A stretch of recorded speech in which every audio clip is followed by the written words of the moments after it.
Welcome to our monthly Science of All Proteins seminar. My name is Bianca Data. I'm the Scientific Partnerships Manager at the Good Food Institute. For those of you who are here for the first time, welcome to our community. The Good Food Institute is a nonprofit think tank that's 100% driven by philanthropy, and our goal is to build a world where alternative proteins are no longer alternative. If you're looking to take a deeper dive into the science of plant-based, fermentation, or cultivated meat technologies, check out our open access resources at gfi.org/science. With that, I'd like to introduce today's speaker. Dr. Greger is a founding member and fellow of the American College of Lifestyle Medicine. He's also a physician and internationally recognized speaker on nutrition. His science-based nonprofit, nutritionfacts.org, offers a free online portal hosting more than 2,000 videos and articles on a myriad of health topics. A graduate of Cornell University School of Agriculture and Tufts University School of Medicine, Dr. Greger is also an acclaimed author. How Not to Die, How Not to Diet, and How Not to Age became instant New York Times bestsellers, and he has other books on the way. More than 1 million copies of How Not to Die have been sold. All proceeds that Dr. Greger receives from the sales of his books and speaking honoraria are donated directly to charity. Today, Dr. Greger will share how plant-based meats, unlike other ultra-processed foods, may be healthier alternatives to the products that they replace. His talk will explore compelling research, including randomized controlled trials lasting up to 4 years, showing how swapping animal-based meat for plant-based options could save lives and reduce healthcare costs. Dr. Greger, thank you for being with us today. I'll turn the floor over to you for your presentation. All my proceeds donated to great nonprofit organizations like the Good Food Institute. I'm so honored to be able to present some of my research today.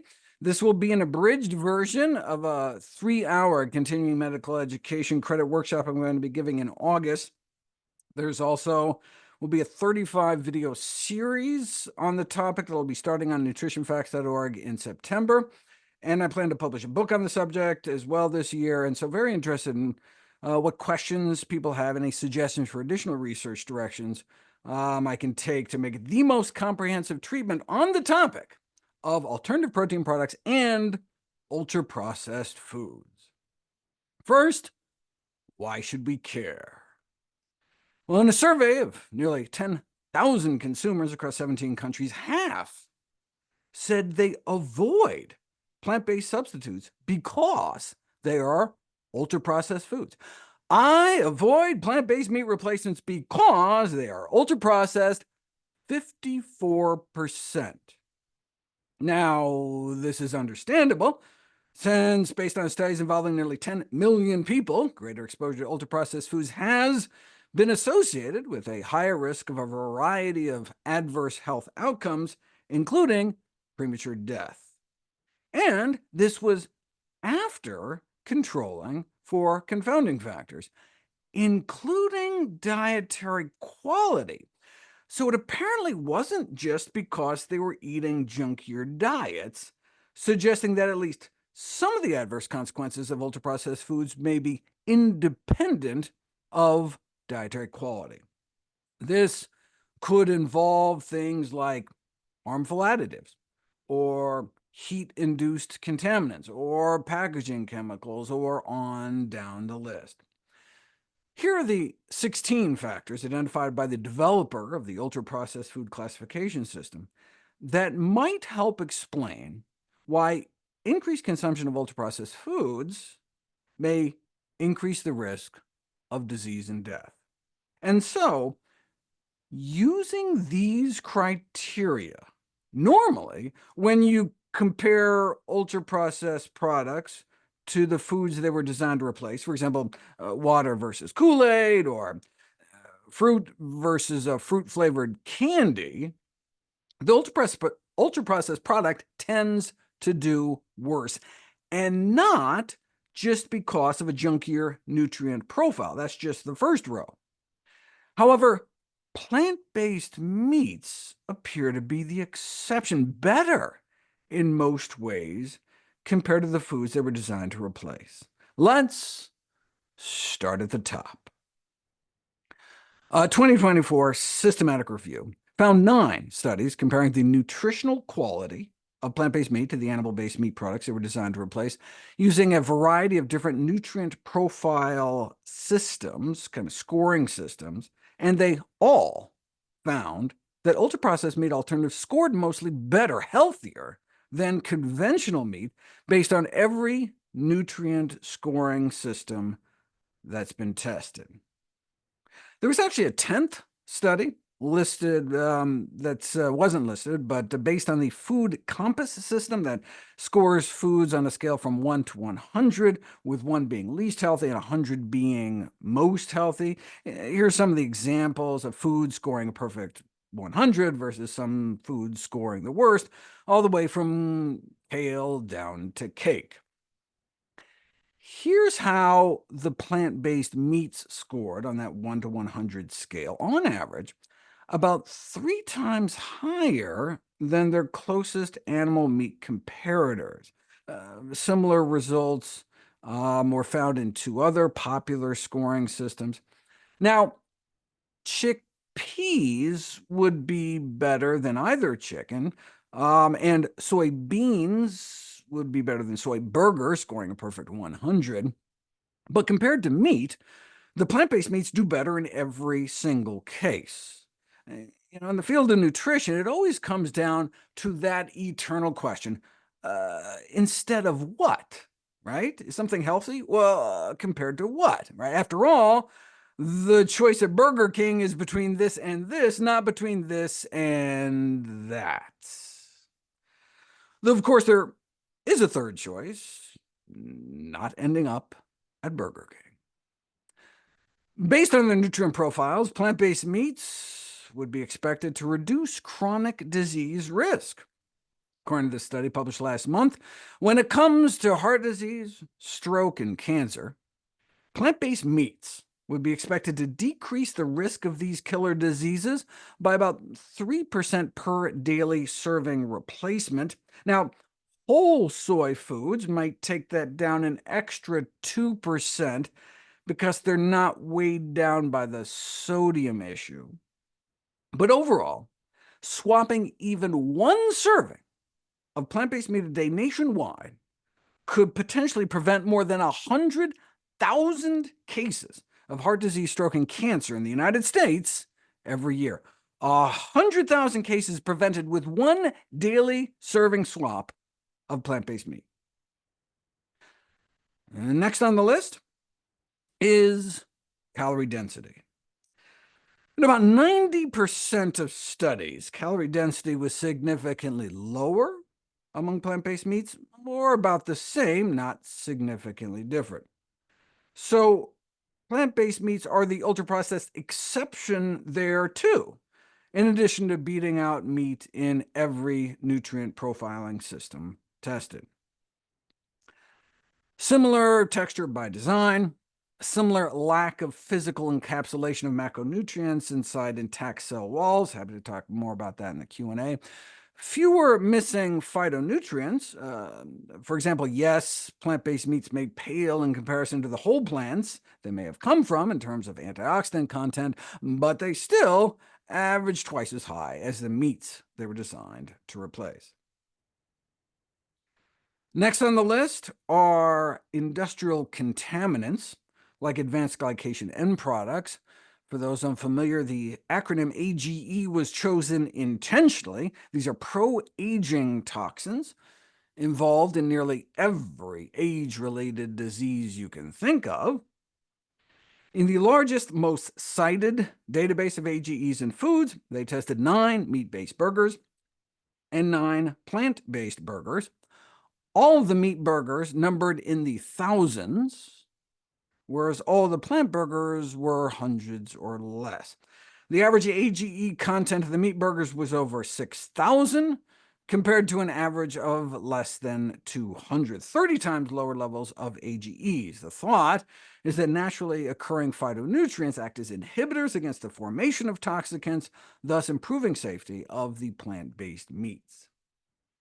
However, 4 smaller studies using a more precise method of analysis called mass spectrometry found more ambivalent results. One study showed levels higher in the one plant-based burger they tested. A second study showed the opposite. A third study found higher levels of one AGE, lower levels of another, and a fourth study showed 2 to 3 times higher levels of both in the real beef patties compared to the plant-based hamburger meats.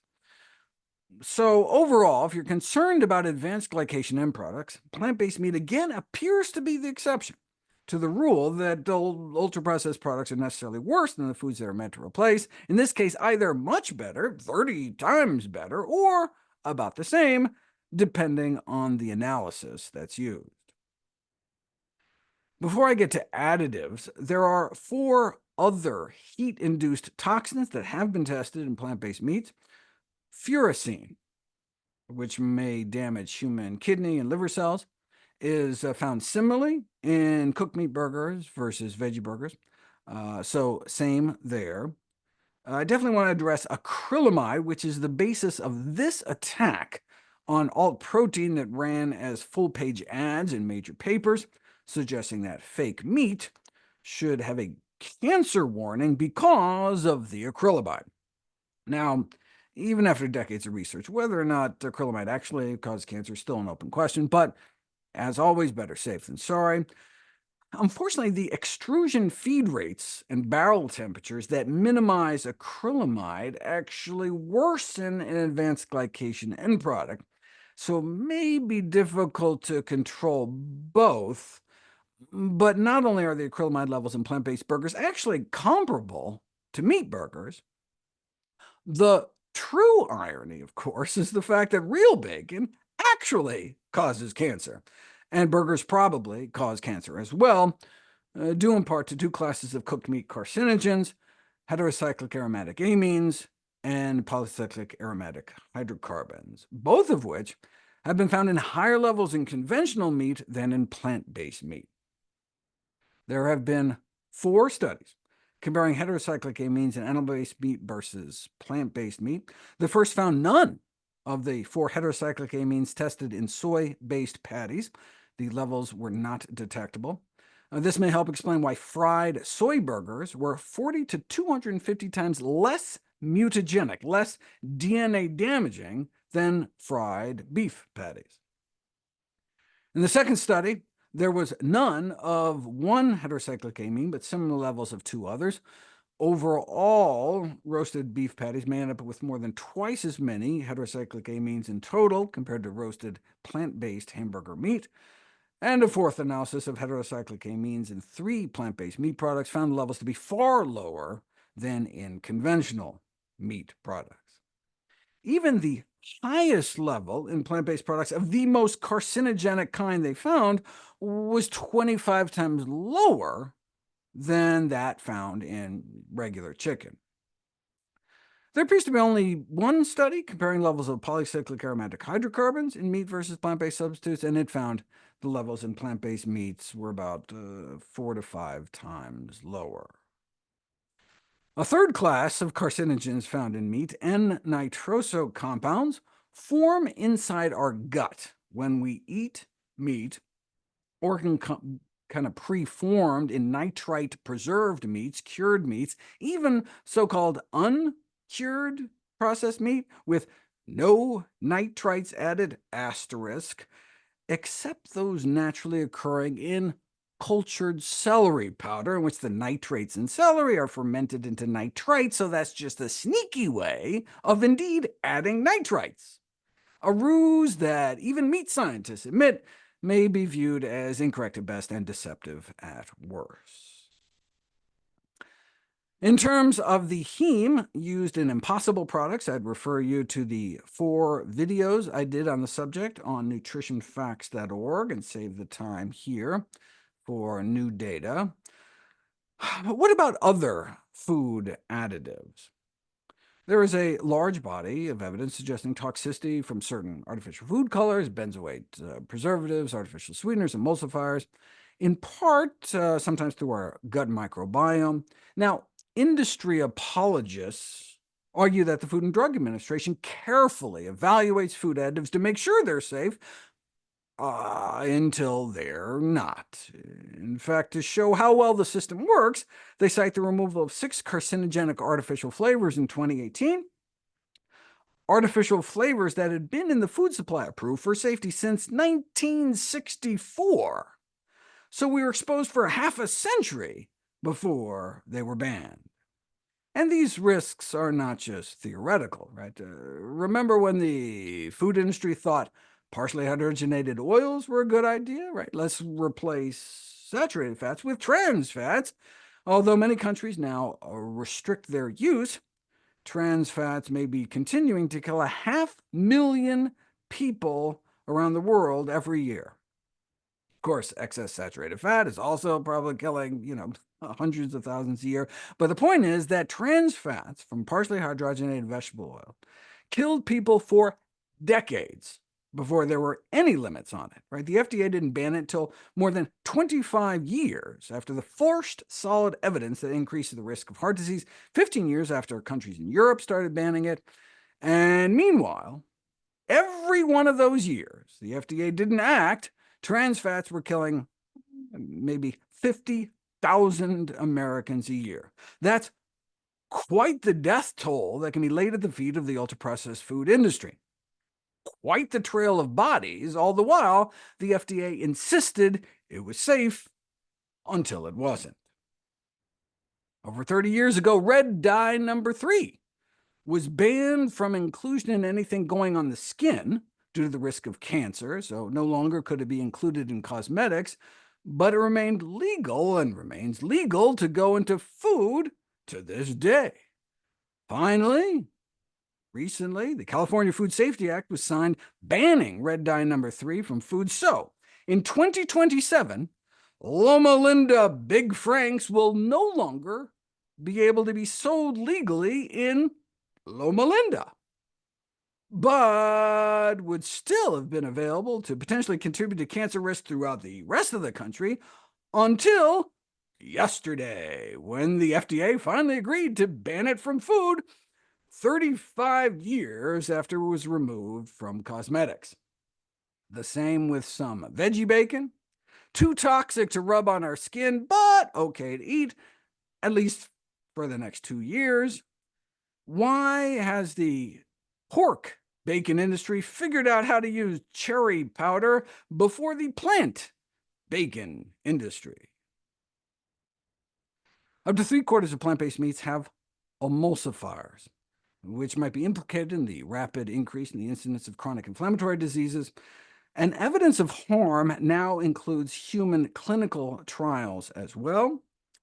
It was actually my video on carrageenan that spurred Silk to reformulate their soy milk. I'm hoping to inspire some change in the meat space as well, since there is now direct preclinical evidence of harm for the common additive methylcellulose, at least in mice, at around 10 times the concentration one might see in plant-based meat. Reassuringly, vegetarians who eat plant-based meat may actually have lower rates of irritable bowel syndrome than those who don't consume plant-based meat, suggesting that, at least from that standpoint, plant-based meat emulsifiers are not a problem. No discussion of additives in plant-based meat would be complete without mentioning the tariff flour debacle. Hundreds fell ill, more than 100 people were hospitalized, all because some plant-based meat company felt the need to boost protein levels with a clean label ingredient, leading to pronouncements like this in the medical literature. However, the most harmful additive currently in use is, ironically, the most traditional of all, and that's salt. The #1 dietary risk factor for death on planet Earth, excess sodium consumption, of course, is added to animal meat too, and not just in processed meat. While the #1 source of sodium for kids is pizza, and in older individuals, bread, the #1 source of sodium for U.S. adults aged 19 through 50 is chicken. In part because injecting raw chicken with salt water is evidently a widespread practice in the poultry industry, something they've evidently been doing since the 1970s. This can result in raw chicken breasts reaching as much as 400 milligrams of sodium or more, 6 times more than they would naturally have. How do plant-based meats compare? A 2024 systematic review found that the average levels of sodium were not significantly different in general between plant-based and conventional meat, though it does depend on the category. Although the saltiest plant-based sausage was found to be less salty than the least salty meat sausage, you see the opposite when looking at whole cuts like steaks or fillets. However, the research did not account for the sodium commonly added in preparation, which is a concern that can apply to nearly every study on this topic. For example, in this study of U.S. products, plant-based burgers had nearly 10 times the sodium as beef, but that's because they were comparing raw beef with pre-seasoned plant-based meats. Now, they could have compared burgers to burgers, but intentionally excluded them from the study, skewing the results. If you compare apples to apples, for example, meatballs versus plant-based meatballs, even the saltiest plant-based meatball is less salty than the least salty regular meatball. In terms of burgers, the Impossible Whopper is said to contain only 10% more sodium than the traditional Whopper, but perhaps the reason a percentage is just used here is because they both have about an ungodly 1,000 milligrams of sodium each. Normally, burgers end up more in the 300 to 700 milligram range. That's what people prefer in taste tests. A gram of salt is about 390 milligrams of sodium. And 300 to 700 makes regular burgers fall more in line with pre-seasoned plant-based burgers.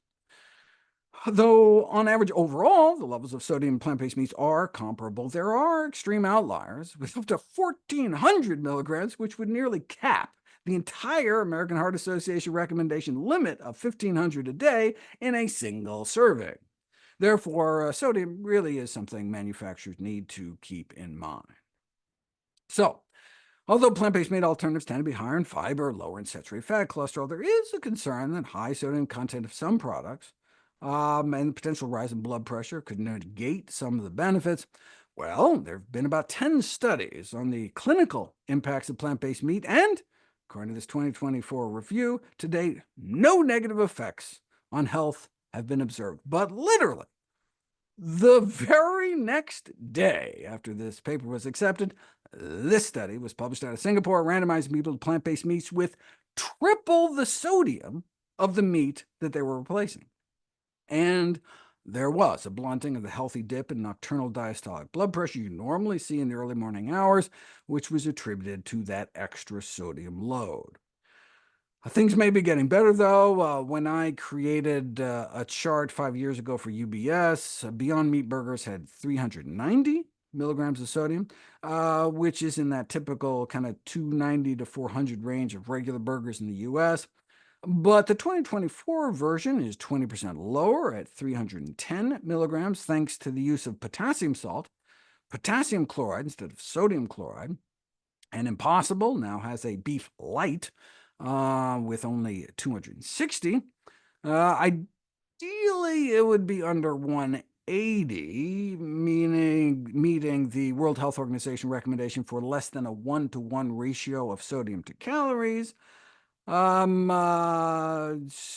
line, a reduction in the amount of sodium present in meat alternatives should be a top priority in the reformulation agenda, perhaps by using potassium hydroxide instead of sodium hydroxide in the protein fractionation process. Okay, so here's where we are with additives, doing on average better, the same, or worse, depending. Similar packaging, same number of microplastics, for example.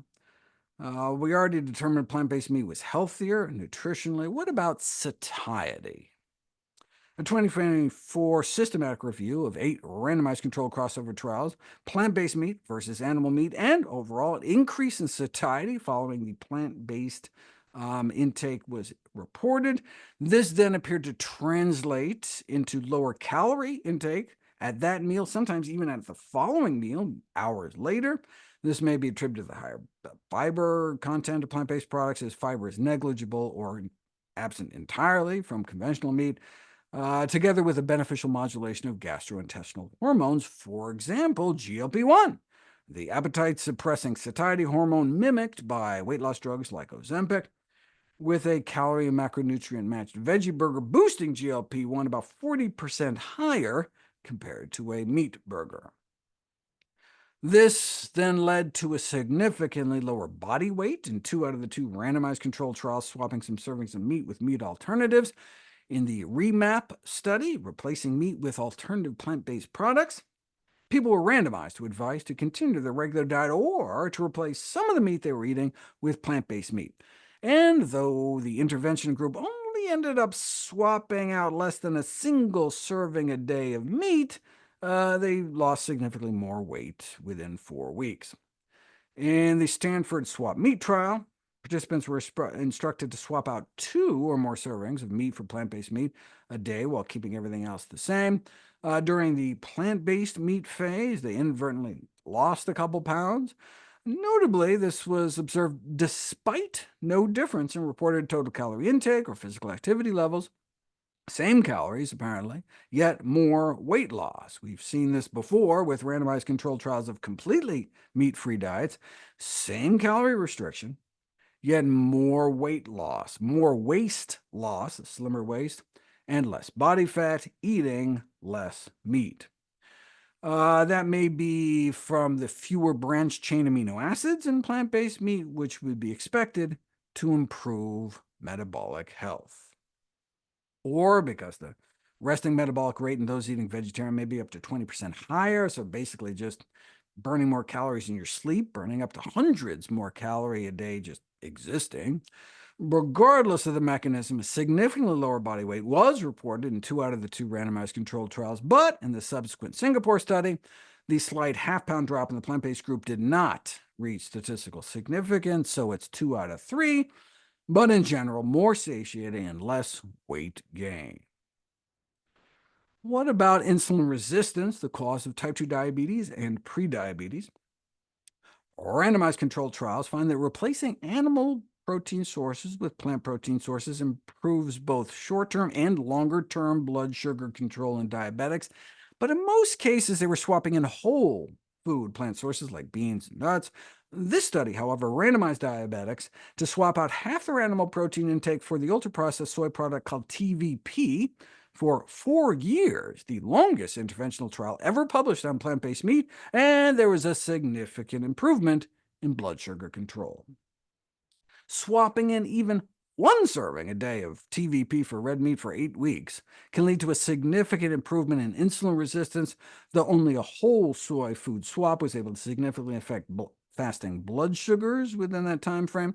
This 6-week study, however, which randomized pregnant women with gestational diabetes to swap out half their animal protein for TVP, not only saw a significant improvement in insulin resistance and blood sugar control, but cut the number of newborn hospitalizations by 85%, just swapping out half their animal protein for TVP. Now, TVP is unusual in that it has 0 saturated fat, 0 sodium. In the swap meat study, which used Beyond Meat products, there was no significant difference in insulin or blood sugar levels, and the same in the Singapore study that used plant-based meats from a variety of sources. No difference in day-to-day blood sugar control or week-to-week or insulin resistance. And in a non-randomized subset doing continuous glucose monitoring, one of the measures appeared better in the regular meat group, though the other 18 measures did not. Bottom line, the blood sugar control literature is mixed based on which plant-based meats you're comparing to, either better or mostly the same. What about gut dysbiosis? Do plant-based meat alternatives harm the gut microbiome like other ultra-processed foods might? No. In fact, all 3 studies on the question showed meat substitutes offer microbiome benefits compared to meat. The impact of plant-based meat alternatives on the gut microbiome, a randomized controlled trial to assess the changes in the gut microbiome by analyzing stool samples before and after, just swapping out about 5 meals of meat a week for plant-based meat. Now, one of the great challenges in defining what a healthy gut is, we're still really in the early stages of understanding the complexity of the microbiome. However, one thing we do know, one of the indisputable criteria for a healthy gut is the number of fiber feeders, that term fiber into that we eat into these anti-inflammatory short-chain fatty acids, and that's exactly what they found. Even though the fiber content of plant-based meats pale in comparison to the whole foods, like beans, they did end up adding about 20 grams of fiber a week, swapping out the meat, confirming that even just the occasional replacement of meat may promote positive changes in the gut microbiome. In the second study, the Myco meat study, men were randomized to replace a few servings of meat a day for 2 weeks with the mycoprotein meat corn. This not only increased the abundance of beneficial microbes in the gut, but reduced fecal genotoxicity. In other words, the amount of DNA damage that their feces cause colon lining cells.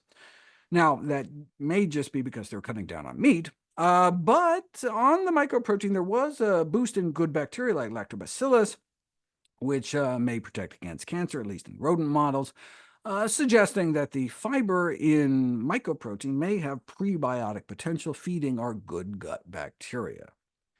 Now, the 2-week swap did not seem to be enough time to affect TMAO levels, but in the 8-week swap meat study, several cardiovascular disease risk factors improved, including TMAO. What is TMAO? Trimethylamine N oxide is considered like the smoking gun in gut microbiome disease interactions. When we eat meat, dairy, or eggs, the carnitine and choline get turned by certain bad gut bugs, and there's something called trimethylamine, which is oxidized by our liver into TMAO, and that appears to damage various organ systems within the body.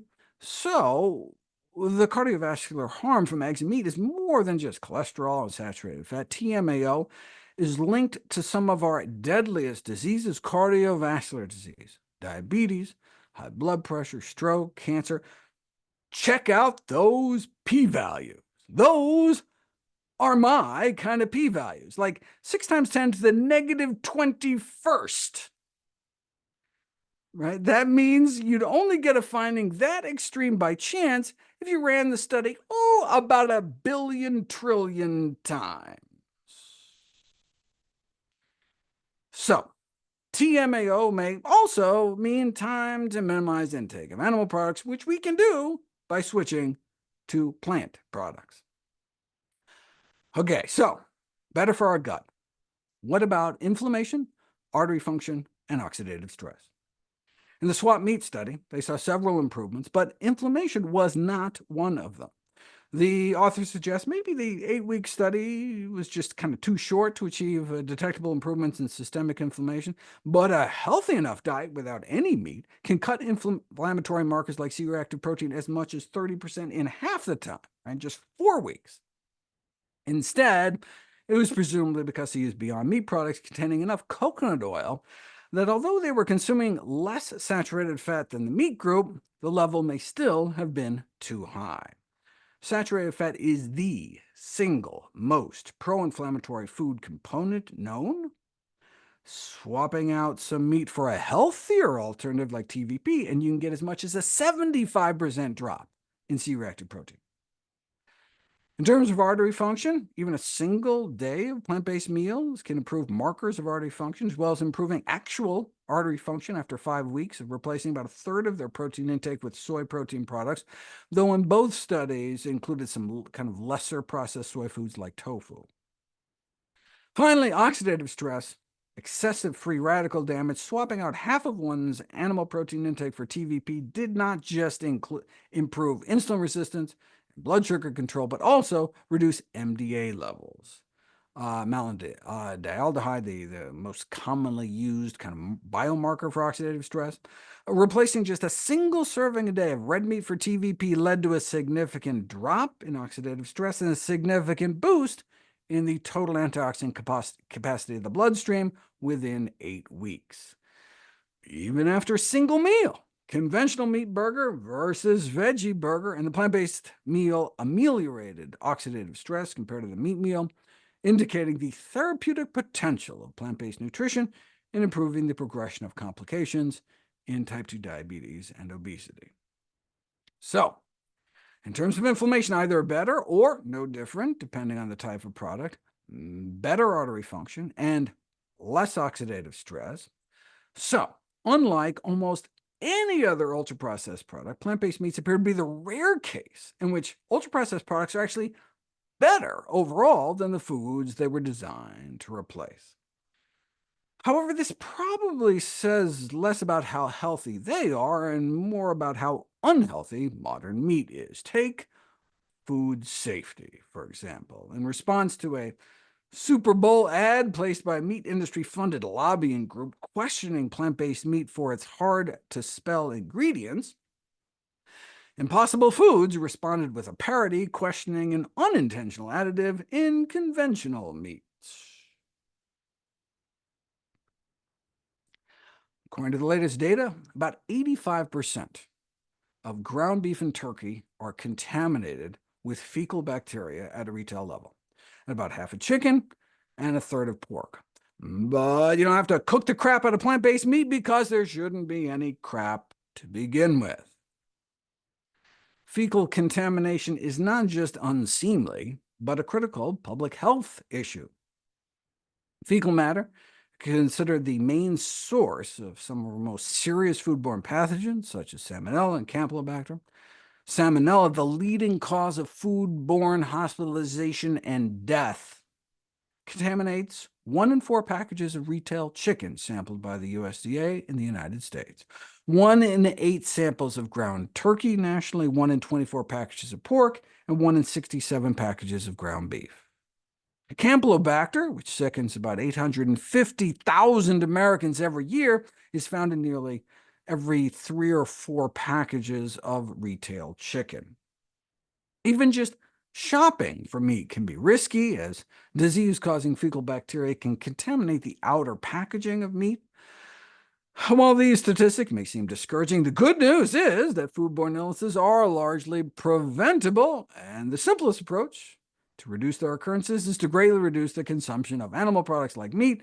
They are intestinal bugs, and since plants don't have any intestines, you can reduce the risk with plant-based meat, though there's always cases of manure runoff, contaminating crops, etc. But the leading causes of large outbreaks of food poisoning are all meat. And every single one of the top 5 pathogen food combinations that cause the greatest burden of disease are all animal products, mostly meat. That second one is toxoplasma, which is a brain parasite that may infect 1 million Americans every year. Tapeworms in our brain from pork has also become an increasingly important emerging infection in the United States. What you think is a migraine may not be a migraine, but rather pork tapeworms in your brain. This is most likely what they found in the brain of our future Secretary of Health and Human Services. You may even get bladder infections from eating meat, particularly poultry, urinary tract infections, or viral hepatitis from pork products. There aren't any prions in plants either, the cause of fatal spongiform brain diseases, which is why there's a mad cow disease, but not a mad corn disease. And I didn't include other meat-borne pathogens like trichinosis or E. coli 0157H7, which still sickens 50,000 Americans a year, mostly from beef, or the 100,000 sickened every year by Yersinia-infected pork. But let's just stick to the major pathogens, some of which are antibiotic resistant. This is due in part to millions of pounds a year of medically important antibiotics fed to farm animals. Over 1 million pounds of penicillin drugs, 4,000 tons of tetracyclines laced right into their feed and water. And so now chicken breasts, for example, bought in stores in the U.S., most of the Salmonella and Campylobacter are found to be resistant to at least one class of antibiotics, about half of the Salmonella resistant to 3 or more classes of drugs. The link between antibiotic use in animals and antibiotic resistance in humans is considered unequivocal and an urgent threat to human health. Even organic meat raised without antibiotics may be contaminated with multi-drug resistant bacteria. It's funny, in a cover story in which Consumer Reports urged retailers to stop selling meat produced with antibiotics, they noted some store employee confusion.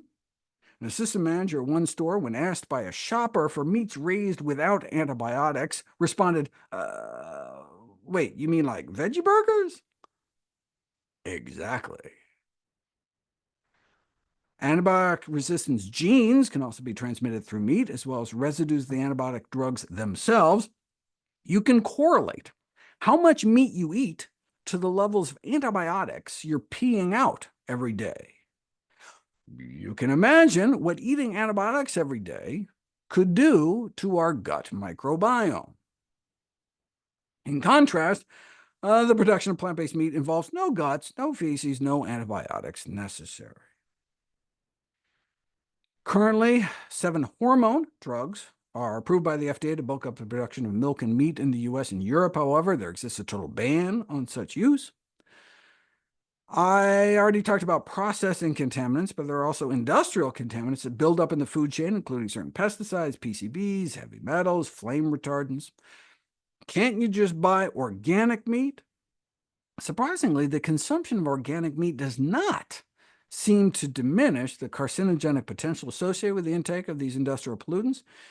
If you look at the micropollutants and chemical residues in organic versus conventional meat, several environmental contaminants, dioxins, PCBs, lead, arsenic, sometimes measured at significantly higher levels in organic samples.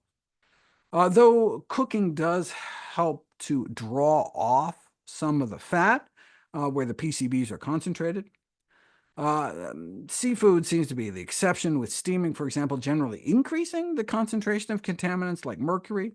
There is, however, no mercury added to plant-based tuna.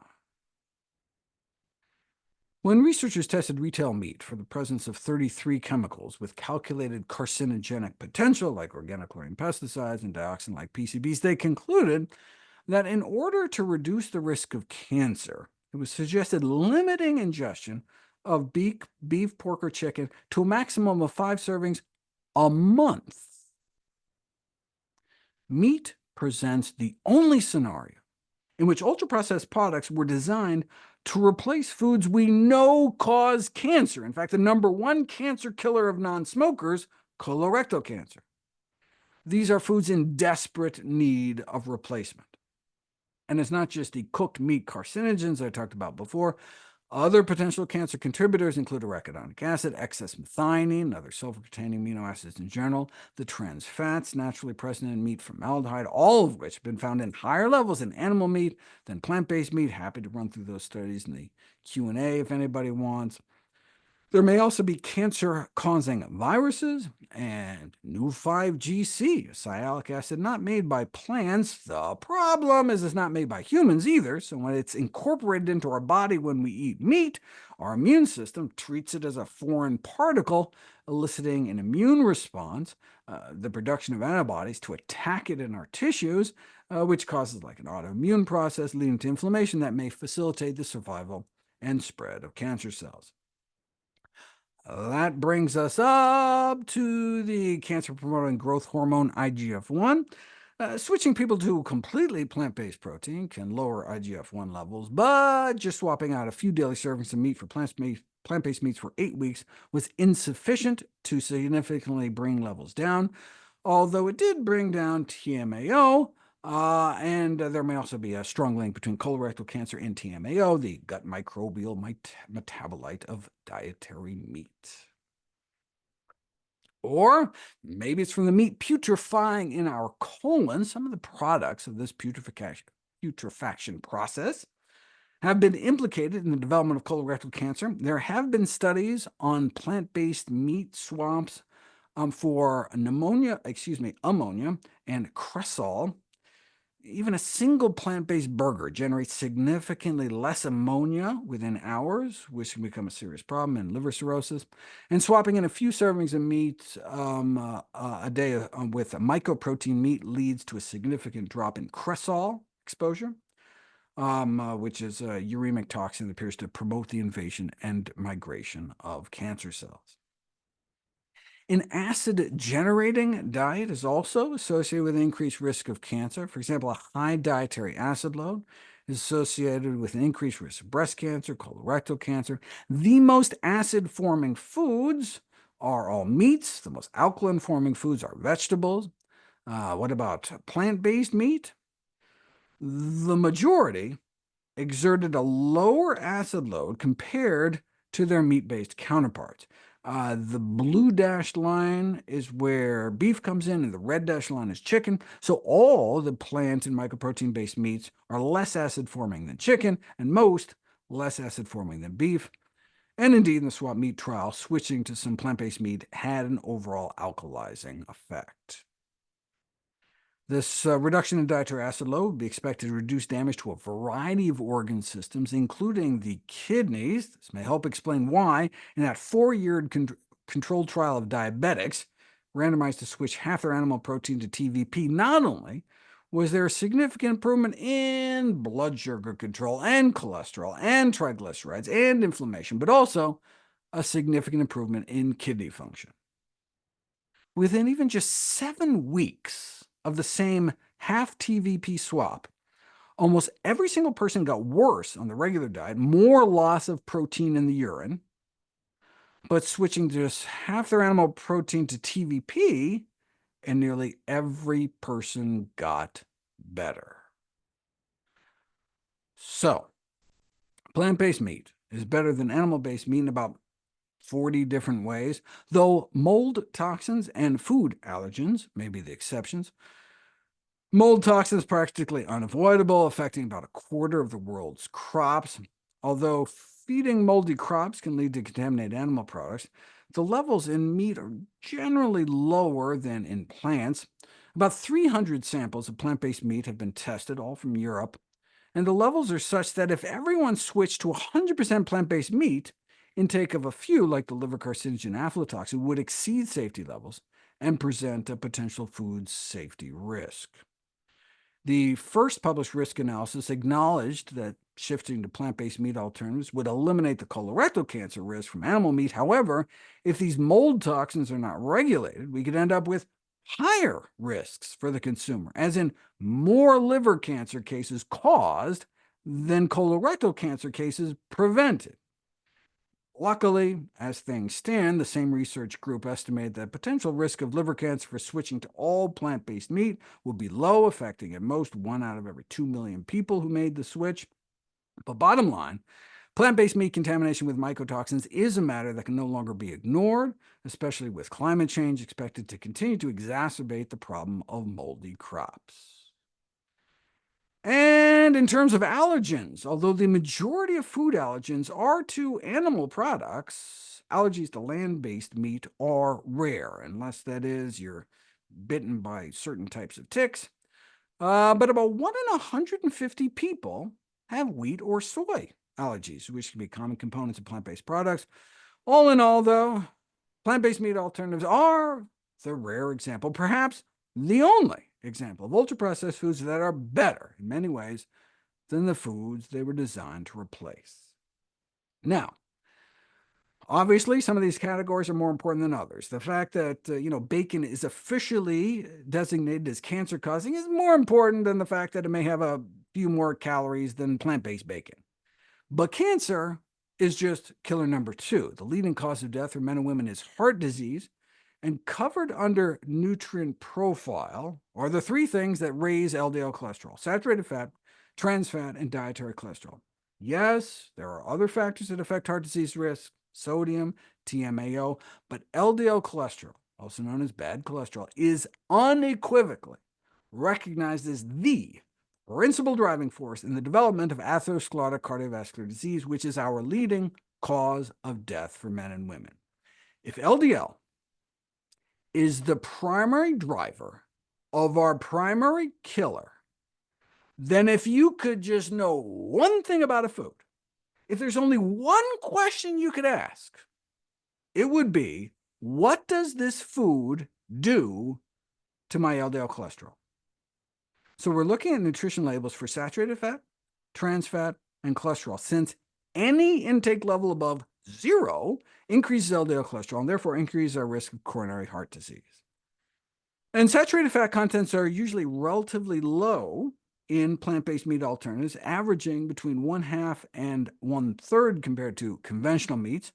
You can see that illustrated graphically here, where the regular meat is those reddish bars, so better across the board, often by a large margin.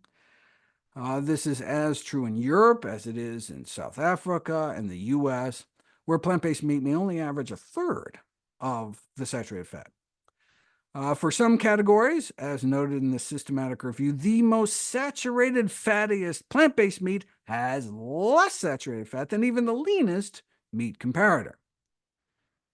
In terms of trans fat, plant-based burgers have half the levels that regular burgers do, and cholesterol is present in animal-derived foods only, so it's not surprising that plant-based meat contains little or no cholesterol, helping people meet the federal dietary guideline recommendation to make dietary cholesterol consumption as low as possible. So, with less saturated fat, trans fat, and cholesterol, does swapping in some plant-based meat lower LDL cholesterol?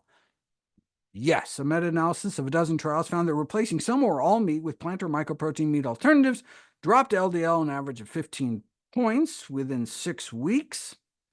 Maintaining a 15-point drop in LDL cholesterol for 5 years would be expected to reduce the risk of heart disease by about 10%, and after a dozen years by more like 15%, and across about 50 years by 25%. Now, the benefit only accrues if our cholesterol stays down, and it turns out it may even get better. In the 4-year trial, those randomized to swap half their animal protein for TVP ended up with LDL 26 points lower than the control group. That could net you a nearly 40% drop in risk over a lifetime of our #1 killer by just swapping out half of our servings of animal protein for plant protein products. Instead of swapping out our burger for a veggie burger, why not just switch to chicken and fish? Because it doesn't work. A meta-analysis of randomized controlled trials that compared the cholesterol effects of beef versus poultry and/or fish consumption found no significant difference. And an updated meta-analysis similarly found no benefit to switching to chicken or poultry, and the beef was actually better than fish. They attribute this to using particularly lean cuts of beef as a comparator. But even grass-fed beef appears to be no match for plant-based meat, as shown in the Stanford swap meat trial. So, how many lives might plant-based meat end up saving? Well, with processed meat officially classified as a known human carcinogen, global nutrition and health organizations have recommended flat out to avoid processed meat. This includes the World Health Organization, the American Institute for Cancer Research, Harvard Medical School and School of Public Health, the World Cancer Research Fund, and the leading cancer centers Memorial Sloan Kettering and MD Anderson. Considering 6 health outcomes, colorectal cancer, breast cancer, ischemic heart disease, type 2 diabetes, and 2 types of stroke, the optimum amount of unprocessed red meat may be 0 as well. But even a 30% reduction in both types of meat could lead to 1,000,000 fewer cases of type 2 diabetes, hundreds of thousands of fewer cases of cardiovascular disease, and tens of thousands of fewer cases of cancer and premature death over a decade from a 30% reduction in meat. Diets high in processed and red meat are also the 2 single leading causes of diet-related disability in the United States, responsible for more than 1,000,000 years lived in disability annually, 3 times more than diets high in sugar-sweetened beverages, and more than 2 million years of life lost based on the most comprehensive analysis of risk factors for death and disability to date, which was published last month. Millions of years of life lost every year in the U.S. from people eating diets high in red and processed meat. What do they define as high, though? A diet high in processed meat is defined as any intake of processed meat. And a diet high in red meat? High as in any intake of red meat. Millions of years of life lost every year in the United States because people are eating more than 0 red and processed meat. Higher intake of meat in general, red meat, white meat, processed, unprocessed, also associated with increased risk of death from all causes put together. If people swapped out about 75% of their meat, up to 50,000 lives be saved every year in high-income countries, potentially saving billions of dollars of saved healthcare costs. Now, you'll note I focused on nutrients of concern, things we're getting too much of, because these days, most of us are dying from diseases of excess, not deficiency. I mean, who cares if animal meat has 10 times more niacin than plant meat? Or that plant meat has 500 times more thiamine than animal meat? When's the last time you've heard of anyone with pellagra or beriberi? Right? In contrast, how many people are suffering from diseases of excess? Saturated fat, salt, sugar, calories like heart disease, high blood pressure, stroke, diabetes, obesity, etc. Some of our leading killers. But if I was going to add nutrients for sufficiency, it would be ones where there's an epidemic of deficient intake, like fiber. Of all the dozens of nutrients tracked in the American diet, all the vitamins and minerals, the single greatest deficiency in the United States of America is fiber, with only 6% of Americans reaching the adequate daily intake, so 94% of Americans eat fiber-deficient diets. Whereas for protein, it's reversed. Only 7% don't get enough. So more than 90% get enough protein, but more than 90% fail to get enough fiber. So not that it matters, but bean, pea, and microprotein-based meats typically match meat in protein content. Vitamin B12 also doesn't matter, since most consumers also eat meat and other animal products. What about iron? Systematic review found plant-based meats were consistently reported to be higher in iron. But what about plant-based iron bioavailability? That was actually put to the test using human intestinal cells to see how much iron they'd absorbed from both, and iron bioavailability appeared comparable between soy burgers and beef burgers, and so ended up with comparable bioaccessible iron per burger.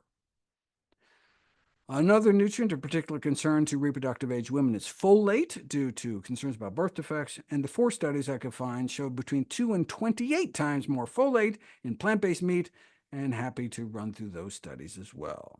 The bottom line is that veggie burgers are not Twinkies, even though they are both classified as ultra-processed foods. Now, there are 2 ways you can go with that.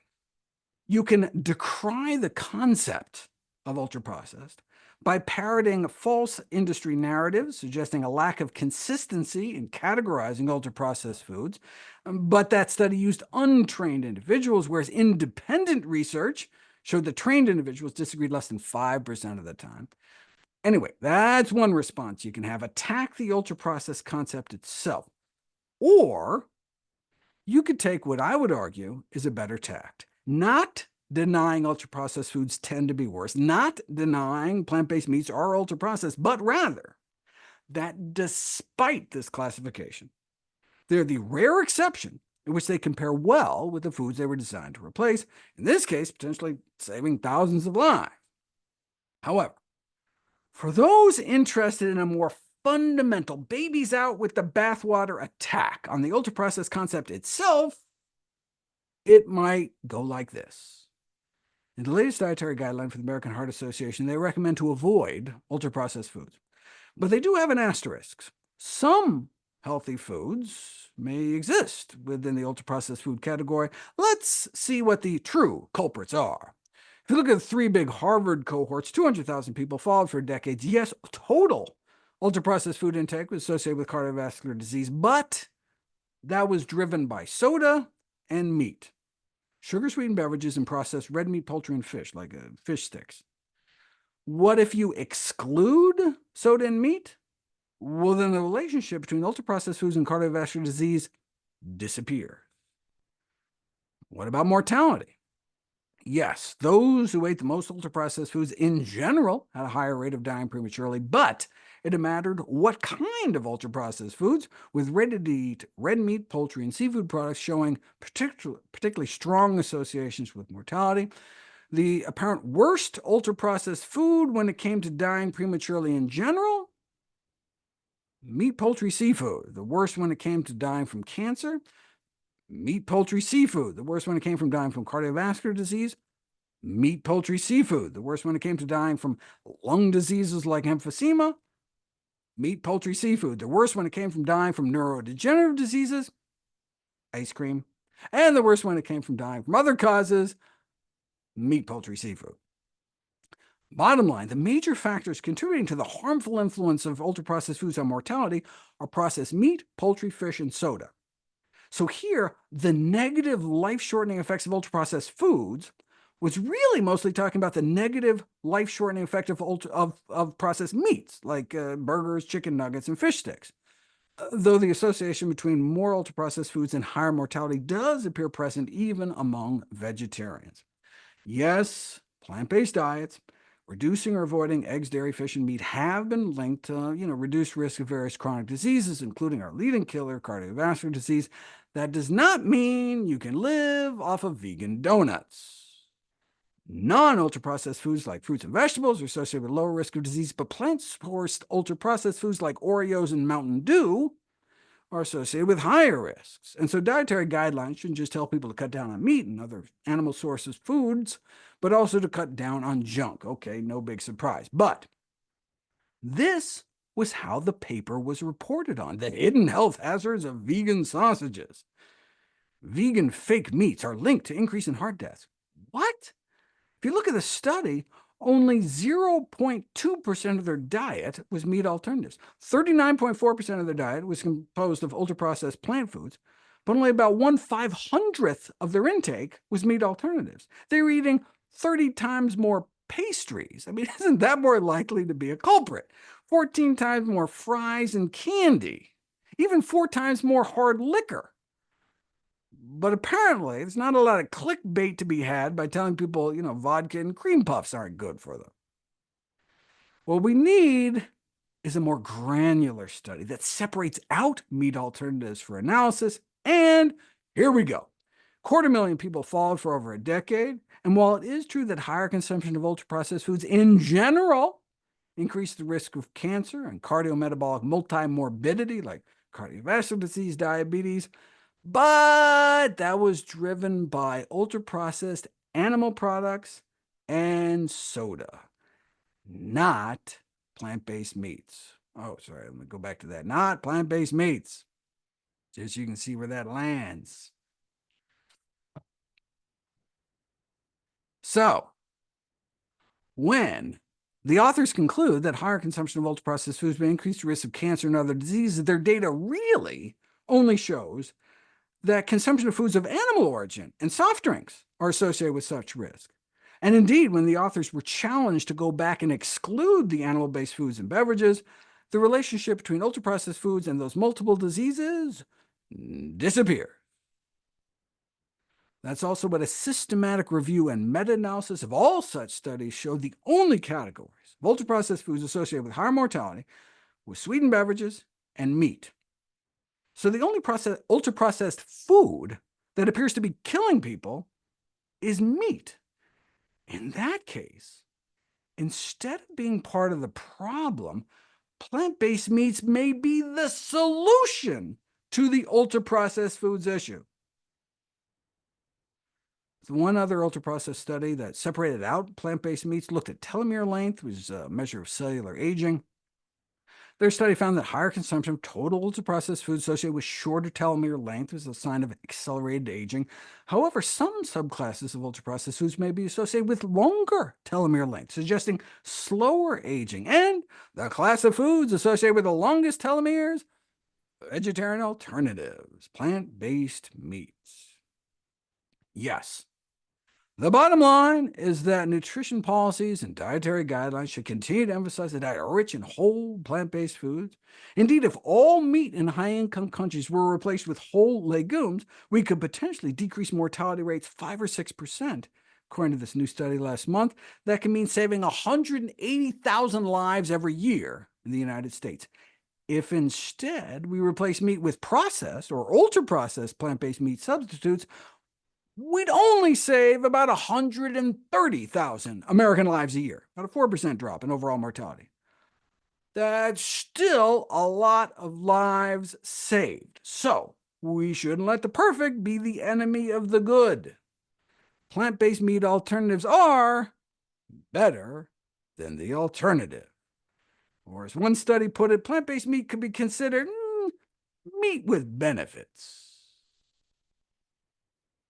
I'm looking forward to your questions, and should any arise later on, please feel free to call or write anytime for anything. Thank you so much, Dr. Greger. That was a real whirlwind tour of some of the research in this area. Just to kick us off, one question or comment that we got from a whole bunch of people. There's a lot of positive reception in the chat here. But because you covered so many studies so quickly, there's a request from multiple audience members if you could share the reference list so we can share that when we post the recording so people can dig into that a little bit more deeply and understand some of the nuances of what you were sharing so quickly. So thank you. Absolutely. I have a peer-reviewed paper under review, which I can share, as well as the whole thing. I mean, the 3-hour version will be in a highly cited book, which I can share with anybody. Yeah, no, absolutely.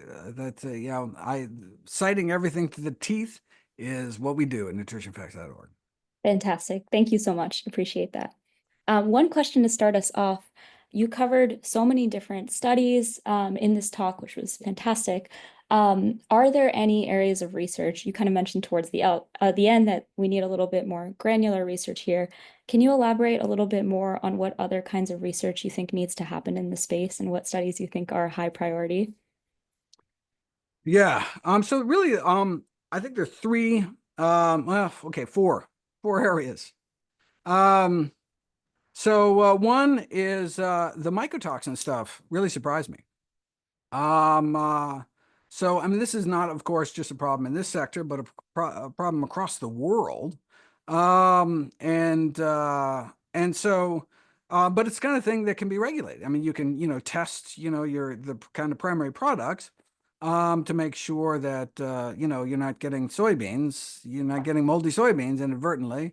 Because most of the kind of processing that we're doing, although extrusion does reduce some levels a little bit, it really is about, the primary feed crops that are feeding into the system. But look, that's just a matter of testing. That's just a matter of sourcing. To date, only a few hundred samples of plant-based meat have been tested, all from Europe, mostly from Italy. There hasn't been a single US study. It would be very interesting to see if we have similar problems here. In terms of plant crops, Italy, for example, has much higher problems with ochratoxin and aflatoxin in their crops than we have here in the US, for example. And so perhaps this really isn't a problem for the US based alternative protein industry, but certainly something that should be flagged and is a kind of a vulnerability, because it's one of those rare things where, it's actually less of a problem in meat, particularly in ruminant meat, because the bugs in the rumen actually are really good about destroying mycotoxins. And so less actually makes it into the meat under other, unlike other contaminants that tend to kind of build up in animals, these actually tend to decline in animals. That was something that I just wasn't aware of before I went into this. And this, I know this isn't the focus of this talk, but this applies to plant-based milks as well, oat products, soy products, etc. And so let's keep an eye on that. Number two, those the advanced glycation end product issue, and the acrylamide issue, some of these heat-induced toxins. It seems to me just like, what can we look at our processes and see if there's a way to decrease it? It may be impossible. It may just, look, you cannot take these molecules and heat them at this temperatures and under these pressures and not come out with some problems. But, obviously, if we don't even try, if we just ignore the issue, then it leaves us vulnerable to, again, full page ads talking about cancer warnings on veggie burgers because, right? Of course, not saying, but look, meat burgers have as much of this exact same, product, but look, we shouldn't have to even defend ourselves. We should just be like, look, we looked at our process, we found a way to decrease it. And, because look, there's not much, perhaps there's not much you can do with actually decreasing some of these heat-induced toxins in meat, but there should be things we are doing it because we are creating more from scratch, presumably. Another big, something I learned at a GFI convening earlier this year was that much of the sodium that's added to plant-based meats is not like, ooh, how can we cause high blood pressure? It's actually not added at all. It's actually part of the protein fractionation process using, sodium hydroxide. But wait a second, you don't have to use sodium hydroxide, right? You can use potassium hydroxide or other ways. And so wait a second, that could potentially dramatically drop sodium levels, or at least dramatically increase our flexibility to add as much sodium as we want, as opposed to just ending up with a high sodium product and having nothing we can do about it. Now, obviously, we don't want to make inedible products, right? I mean, we want it to be, but if you look at, people doing taste tests, what the levels of salt they prefer, it's often lower than what's actually in some of these products. So potentially we could actually decrease levels to hit exactly what the consumers like. But we may not have that flexibility if it's indeed part of the production process. But again, if we don't even care about sodium, we're like, look, there's so much sodium in meat, no one cares about sodium, blah, blah, blah. We're not even going to do any research on it. Well, then that kind of puts us in a defensive position. And finally, in terms of kind of research priorities from this health space, there is increasing concern about emulsifiers. Mucking with the gut microbiome. And it may be, and this is not clear, but it may be that it is independent of the type of emulsifier. So it's not like, well, we'll just find an emulsifier that is benign, is harmless. It may be the emulsification property itself. Like maybe the mucus lining, the protective mucus lining our gut does not want to be emulsified, whether it's from dishwasher detergents or whether it's from polysorbate 80 or whatever. In which case, well, wait a second, how are we going to have those same kind of, hydration, stability, etc. properties in something that, potentially not actually an emulsifier, doesn't have the emulsification properties, but still has all the properties we need? Is that possible? Maybe, right? Obviously, the meat industry uses emulsifiers too, but it shouldn't be like, well, the meat industry does it, so we don't have to worry about it. I understand that logic because, again, you're replacing something that's worse. And so it's like you can imagine giving yourself a free pass. It's like, it doesn't matter how many cases of liver cancer are aflatoxin causes because they're causing so much colorectal cancer. But it's like, okay, if you're the family with the liver cancer and you made that great choice to move to plant-based meat because you care about the planet or you care about your health, or okay, and then you get liver cancer, oh, come on, let's not do that. It's not a good look. So let's explore what we can do with methylcellulose. I know that's actually an active area of research already, just because of kind of the clean label issue. But I often hear this like, oh, it's completely 100% safe, and it's just those hippie consumers that want clean labels, and so fine, we'll give them whatever they want. Yeah, that's what led to the taro flour debacle, right? Instead of just adding some, like, I don't know, some soy protein, they're like, oh no, we want a whole food source, and then end up sending 100 people to the hospital. So yeah, I think there's legitimate reasons to look into this beyond just these kind of fickle consumers. No, there is actually, like the red dye number 3. Just yesterday, FDA finally banned it, right? Found in these products, we have to find another way to make, hot dogs look like hot dogs. Awesome. Thank you for articulating some of the key research areas that you see needs for. So audience members, you heard it here first. We have a lot of research to do going forward. We have loads of questions in the chat, so I'm going to go through a couple of them now.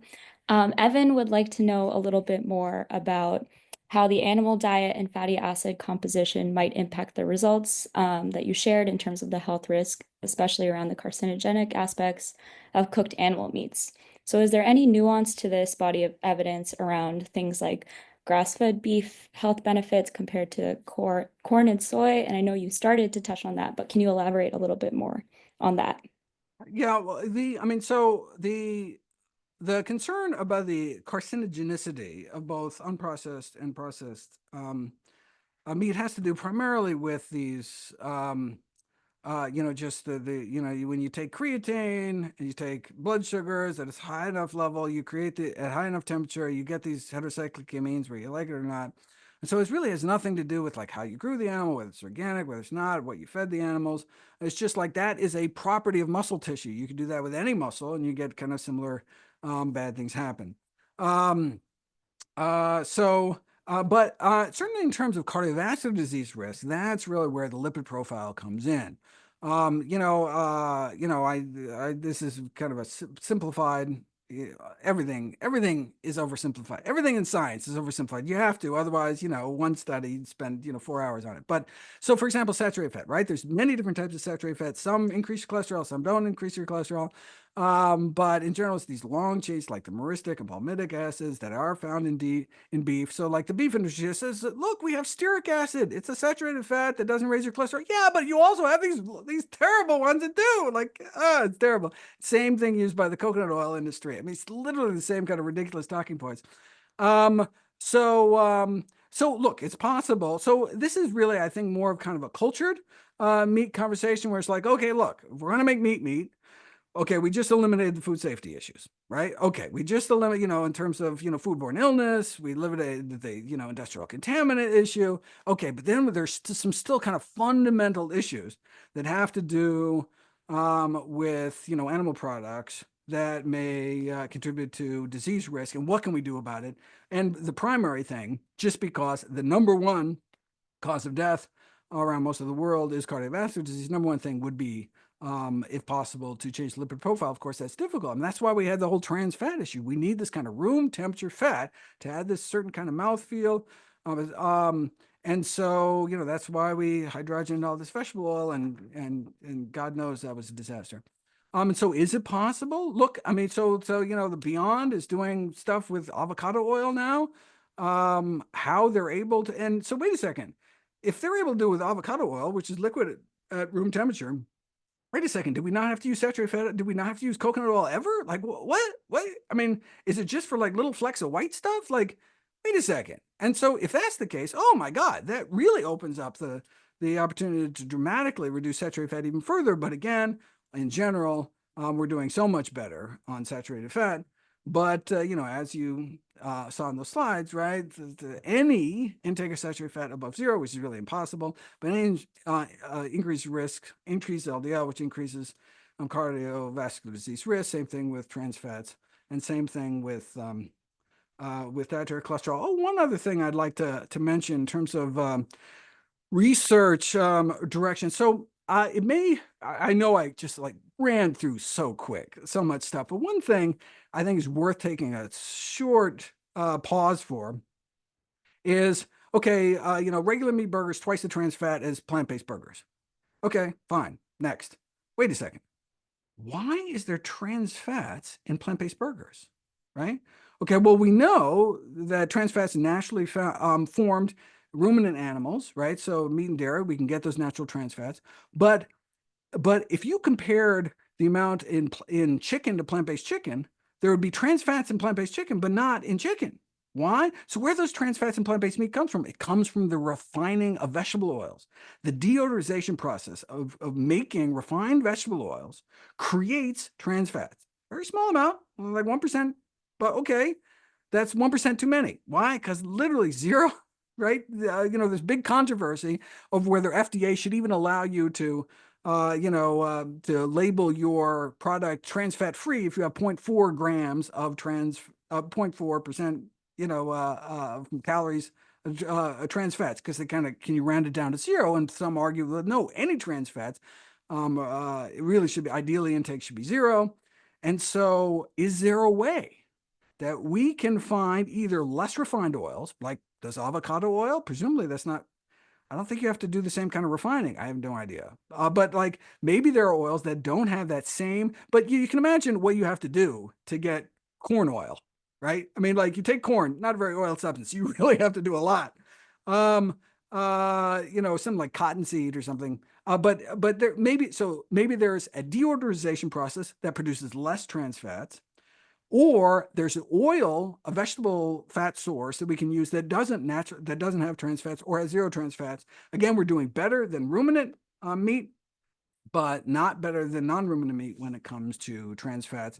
But again, it's something we have control over, which the industry really does not, unless they're gonna genetically modify their animals sometime soon.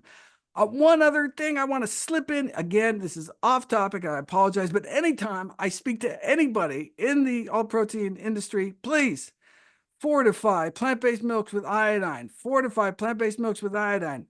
I can't say it enough. It is the #1 source of iodine in the United States. We don't want people to be eating iodized salt. Why? It's because they feed iodine supplements to cattle. They use iodine containing disinfectants to disinfect the teats. They add it to the dairy supply. They don't add it to the plant-based milks for some crazy reason, and it's leading to real problems. And we don't want, vegan goiters in the literature if we can help it. Sorry, high horse. Next question. No, that's great. Thank you. Thank you for adding that. It sounds like we need to add alternative fats to the list of research priorities as well. But that last point leads into another question that we have from the audience about whether you've done a kind of similar landscape analysis or survey of plant-based dairy versus animal-based dairy, or if that's something you're planning to do. I have one chapter in the book. I have I think maybe 2 of the 35 videos cover plant-based milk. But I realized when I was looking at the mycotoxin issue, there's a lot of research on the plant-based milks that I really did not delve deep into, just because the focus is on plant-based meats. But it really deserves to be done because I think there's a lot of room. There's a lot of room for improvement. What I will say, the most exciting thing I cover is there are these gorgeous, randomized crossover trials, soy milk versus cow milk, and that you can do a meta-analysis of, a dozen, 20 studies or something, show that same drop in LDL cholesterol, right? So significant drop in the risk of, the driving factor of our #1 killer, just by that simple swap, dairy milk to soy milk. Significant drop in LDL, whether it's a part of the soy protein, do other milks do it, blah, blah, blah. There's lots to look into. But that's what so excited me. It was like saving lives by switching out to just a few servings of plant-based milk, keeping the rest of the diet the same. Like, how amazing that simple swap. The only thing that surprised me in that research, other than the mycotoxin issue, was dental enamel erosion. So even though soy milk, for example, causes more. So if you take human teeth and you put them, you dunk them for an hour in soy milk, they actually lose more. They erode more enamel off than if you do the same thing with dairy milk, even though the pH is better. So it's not like an acid effect. And so it's hard to draw kind of public health recommendations. Like, you shouldn't soak your teeth.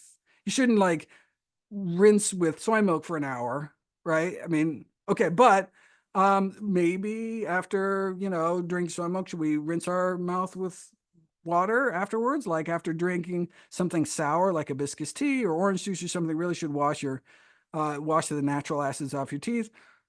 Maybe some of that, I don't know how much of an issue it is. Again, wasn't able to do a deep dive on that. But yeah, just a interesting issue that just came out of nowhere that was exciting to see. There's so much great research out there.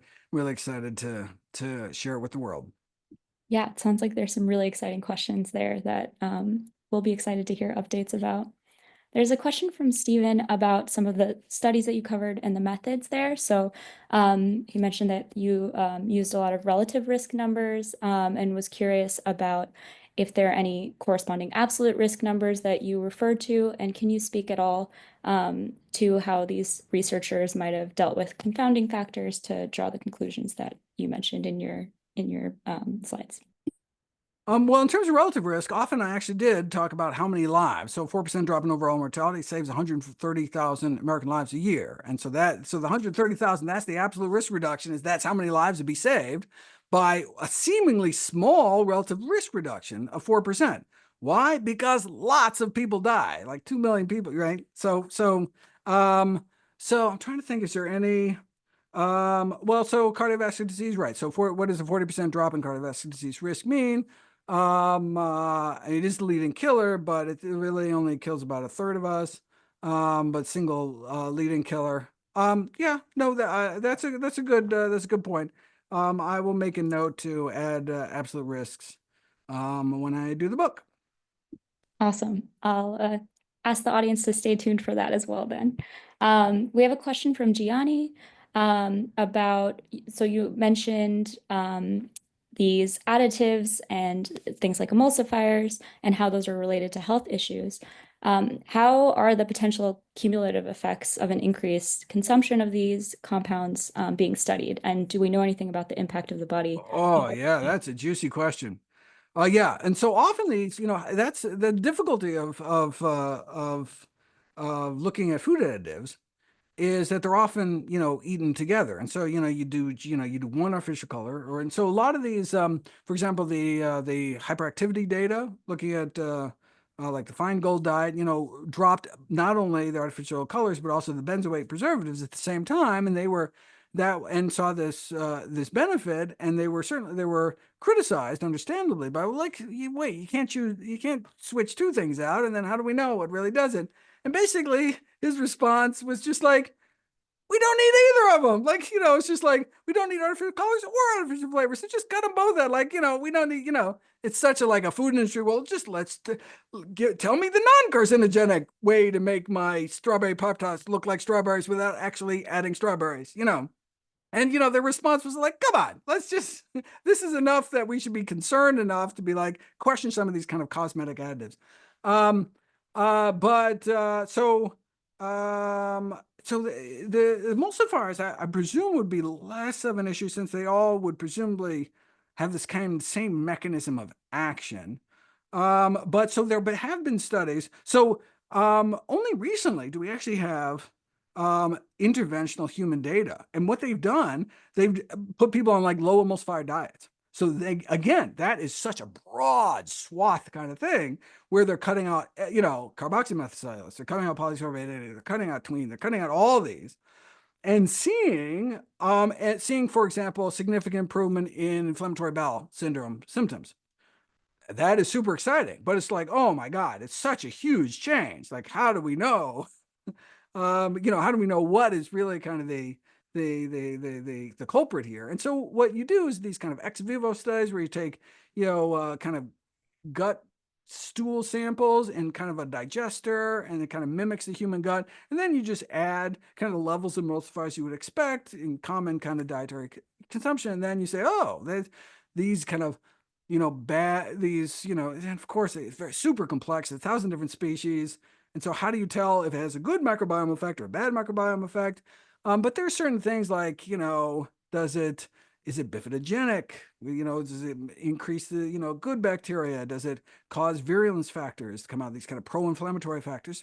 There's kind of a good sense of, I think, you can have, since typically many of these factors actually run together. And so instead of what perhaps you'd expect, well, like, you did this intervention and half the good things went up, half the bad things went up, and you never know what's going on, but they actually tend to go together, which gives us a little more robustness. And so there have been individual carboxymethylcellulose human interventions. There has been finally a human carrageenan, which did indeed replicate the rodent data, suggesting harm. And then when you do like the 20 most common emulsifiers in these kind of microbiome digesters, a 19 out of 20 showed harm. So it gives you a sense of, well, wait a second, maybe some emulsifiers aren't harmful, or that's kind of the half full approach, or the half empty is like, wow, 90%, just like kind of off the shelf, seem to cause problems. So maybe that should raise some issues. Unfortunately, the two that were that were kind of got a pass in those studies didn't do so well in some other studies, and so it's a super active area of research, but definitely you can imagine the difficulty in doing these. Why it took so long to do these interventional trials, because you can change so few variables at at one time to get some really actionable results. But certainly enough data has arisen that, all right, let's start thinking precautionary. Thanks for sharing your perspective on that. And it's great to hear that that's an active area of research because it seems like there's a lot to uncover there. Cornelius has a question about, this talk focused on ultra-processed foods and plant-based meat. So can you speak at all to things that might be considered maybe more gently processed or clean label plant-based meats and what their health impacts might look like? Oh, that's a fantastic question. Presumably, I mean, you'd have to kind of go down the list. But you'd like to think perhaps there'd be some kind of intermediate value. But sodium, presumably, you'd be salting things similarly. Trying to think of some of the biggest things in terms of saturated fat. Uh, so you could have a Nova 3 food with some added coconut oil. Um, so it wouldn't be technically ultra processed, but if it had the same saturated fat as a Nova 4 food, that wouldn't really help you much. Um, Trying to think some of the well, so certainly some of the additives, right? So by definition, pretty much any of these kind of cosmetic additives or things that you wouldn't find kind of a traditional kitchen. So it would kind of eliminate some of the additive issues. So yeah, in some areas, I think you would get some benefit. Kind of by definition, you wouldn't have to worry about red dye number 3 because by definition, you put red dye number 3, it's a ultra processed product as opposed to a moderately processed product. But beyond that, you could have really unhealthy stuff, as you see with like meat, right? So you could have a Nova 1, it's so well minimally or unprocessed food, and it could be absolutely terrible for you, like a steak, right? Contributing to colorectal cancer, to risk, to cardiovascular disease risk. And so just because something is less processed doesn't necessarily mean that it's healthier. But that is certainly what the meat industry wants people to think. And so that's why there's been this real push. You would think that there would be this such industry backlash against the ultra processed concept because it's so fundamentally attacks many of their products. But much of the kind of agribusiness profits from this narrative where they can claim that no, buy our whatever uncured bacon. Lots of interesting marketing claims coming out of that for sure. There's another question here about the natural flavors concept that you started to talk about. Can you elaborate a little bit more on your take on natural flavors and kind of uh, how that's being used in plant-based meat versus in animal products? Oh, that's a fantastic question. Unfortunately, it's kind of like a proprietary, like you cannot, will not know what the natural flavors mean, beyond kind of the regulatory definition. And so basically you can't study it. And so there's almost zero research. And so it really comes down to kind of, consumer, whatever. But if you're, slipping in something that we know is harmful, but it just happens to fit some, natural flavors, definition, that would not be a good thing. But we'd never know because you can just put natural flavors on. Definitely makes it tricky to study in that sense. Really interesting question here from Mark. Can you comment on the impact of mental health from ultra processed plant-based meat versus animal meats? And is that something that you've come across in your research? Oh, yeah, super interesting. So, there's really only one study that looked at plant-based meats with a mental health outcome, and that was a study of vegetarians. So that study that showed significantly less. So this was if you want to study what are the impacts of ultra processed plant-based products. What a novel way to study a vegetarian population. So then you can kind of eliminate that major factor where it seems like the bulk or even all of the detriment is these animal products. And so, okay, so let's look at a vegetarian population. And just kind of, you can do a cross-sectional analysis of just, okay, so these are people that don't eat meat, but eat plant-based meat. These people don't eat meat or also don't eat plant-based meat. And so then you can get a sense, okay, well, in this population, with kind of meat factored out of the equation, what actually happens? And so and so for most health outcomes, no difference. Um, but and after controlling for, you can imagine why people might stay away from certain foods, have healthier diets. I don't eat processed foods in general, so they may be eating less plant-based meat, but also less potato chips or whatever. But you can control for dietary quality and get a sense if you can tease out anything from the data. And so there are two statistically significant outcomes, though probably not after kind of multi-comparison Bonferroni correction. One was, but just as like a pilot study, one was significantly lower risk of irritable bowel syndrome in the vegetarians that ate plant-based meat compared to those that didn't. And if kind of inflammatory bowel issues are the primary concern of emulsifiers, well, then there we go. That really is a substantial, that actually made me feel a lot better, right? Okay, so at 10 times the concentration of plant-based meat, methylcellulose does bad things for mouse guts. And it leaves you being like, what does that mean? Like, what are the clinical implications of that, right? Um, well, okay. So, is it, even if it's harmful for mice, it might not be harmful for humans, maybe it's a dose issue. But the fact that vegetarians eating more plant-based meat actually have less intestinal problems, okay, that makes me feel like, okay, the emulsifiers currently used, but probably aren't causing a big problem. Otherwise, maybe we'd see some signal out of this noise.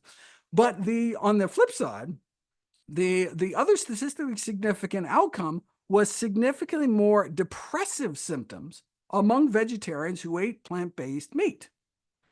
And you say, that's interesting. And so you can imagine all sorts of interesting reverse causation and confounding and all sorts of really cool things. But the only mental health outcome so far to date was that one, and it was negative when it came to plant-based meat. That's really fascinating. I feel like we need to find out more about what's going on there. Isn't that interesting? Yeah. Yeah, I wouldn't have expected that. We have a question here about front of pack labeling systems. So many countries are implementing a front of pack label system to label critical nutrients such as sugar, sodium, saturated fat. Prepackaged plant-based alternatives have been impacted by these requirements, and so a lot of them have been reformulated to replace salts with modulators. Think about natural sweeteners, formulating with novel ingredients. How much do you think these formula strategies are attached to global standards, including toxicology, to ensure that plant-based alternatives offer an integral solution for healthy and sustainable diet? Well, that is front of pack labeling in action. That's exactly how it's designed to work, right? In fact, that's how we won. If you want to just a quick tangent, then I'll get back to it. That's how we won the fight against trans fats. So how is it it was one of the greatest public health victories of literally all time, eliminating trans fats. How is that even possible? You have this massive processed food industry, loves trans fats, super stable, right? Oh my God, it's cheap. This is awesome. How could we do it? How it happened is we required labeling. And once you require labeling, then all of a sudden there's this competitive urge to be like, well, we have less trans fats than the other person, right? And so, of course, at that time, they're still arguing, oh, it's completely safe, but those pesky consumers don't want their trans fats because they're hippie nut jobs, whatever. Okay. But so then they reformulated to be like trans fat free.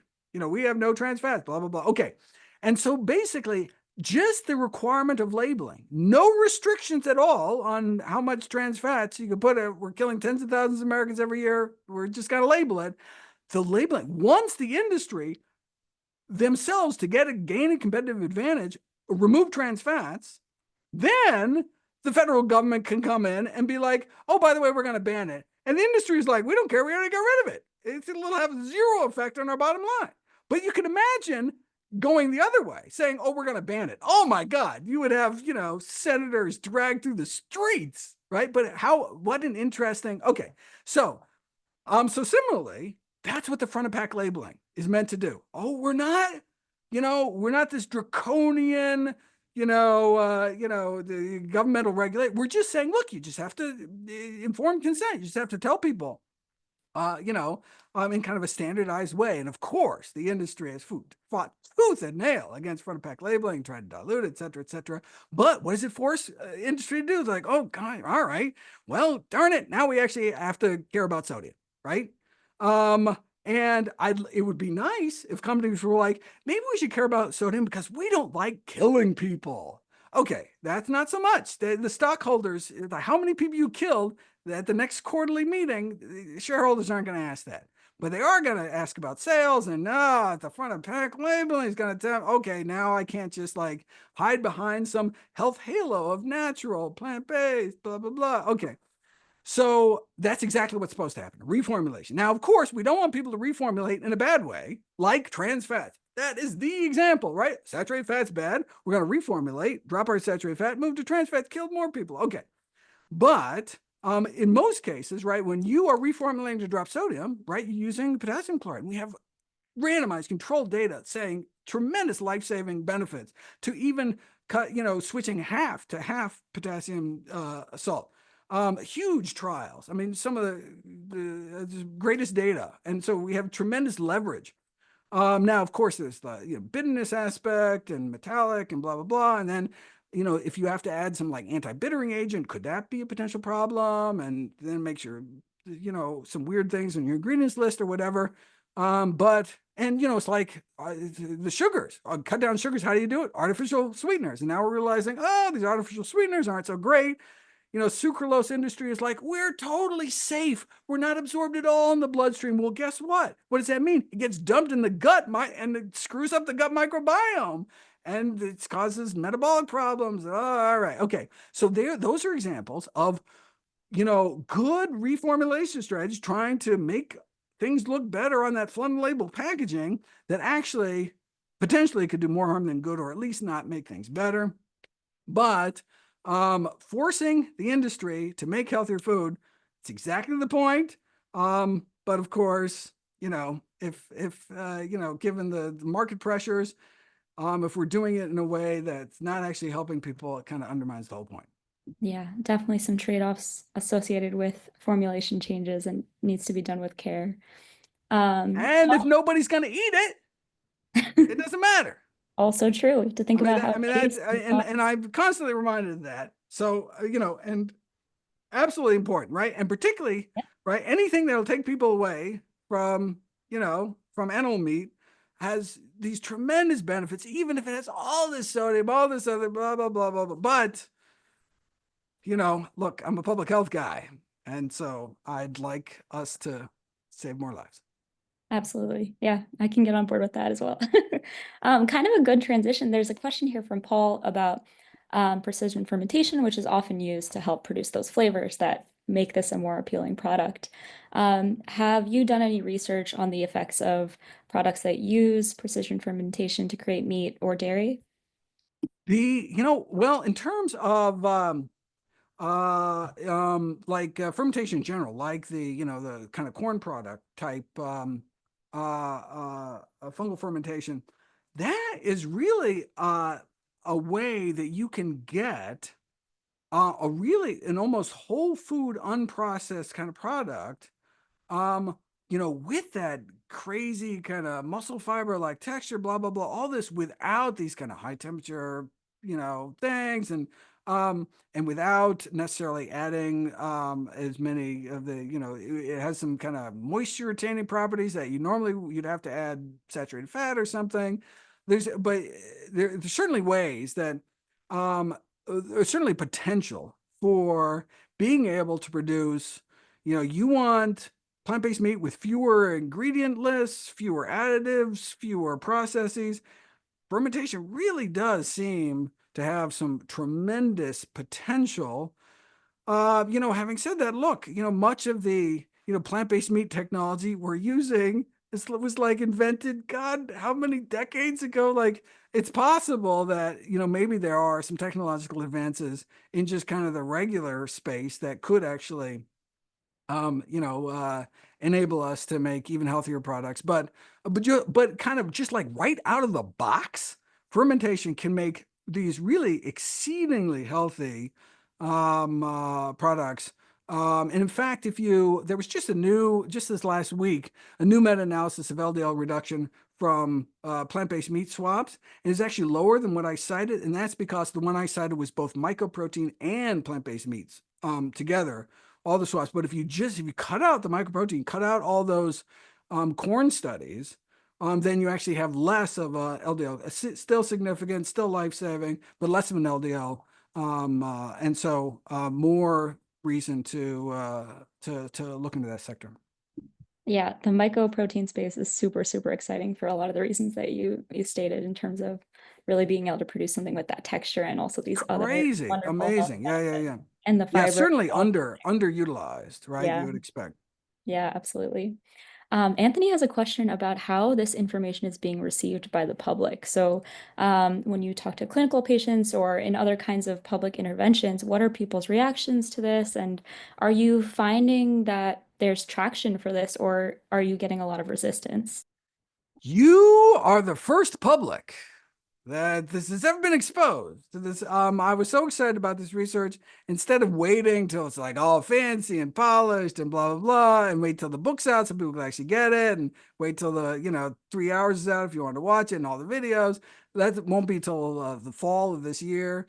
And so I was just so excited about getting this in front of a GFI audience that you are the guinea pigs. Um, and so that is an excellent question. So the book, for example, will be targeted towards the lay audience. I mean, all my books are, but they still my last book had over 13,000 citations, so it's heavily cited, but targeted towards the lay audience.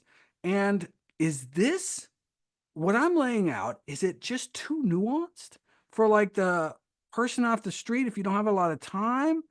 I think that's a great question because I think it's a really legitimate concern. I think I'm absolutely the science is on our side, as I just laid out just in this hour, and it's way more where this comes from.